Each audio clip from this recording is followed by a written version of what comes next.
भाई साहब बहुत अच्छा किया आप लोग आ गए। मैं तो शहरोज को कहने ही वाली थी कि सफिया को फोन करे, कब आना है उसने।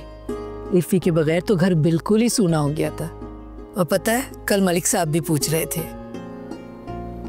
क्या मलिक साहब की तबीयत ज़्यादा ख़राब है?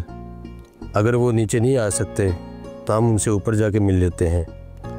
अब हम यूं ही मिले बगैर चले गए तो हम पर उनका गिला आ जाएगा। भाई साहब मैंने उनको आपके बारे में बताया है। असल में उन्होंने दवाई खाई भी है तो थोड़ी गनूदगी है। वो कह रहे थे जैसे ही मेरी तबीयत बेहतर होगी मैं नीचे आके मिल लूँगा। फिर भी भाभी वो पहले ही हमसे नाराज़ थे। अगर आज भी हम मिले बगैर चले गए तो वो यकीनन बुरा मनाएंगे। अस्सलाम वालेकुम। वालेकुम सलाम। क्या है बेटा? बिल्कुल ठीक ठाक।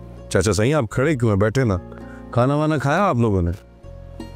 नहीं शायरी पुत्र, रोटी तो हम नहीं खाएंगे। अब तो हम जा रहे हैं। आप तो जानते हैं कि हम वैसे भी खाना नहीं खा सकते। चाचा सही आप इतने अरसे बाद आए हैं, इस तरह खाली पेट नहीं जा सकते, खाना खा के जाना पड़ेगा।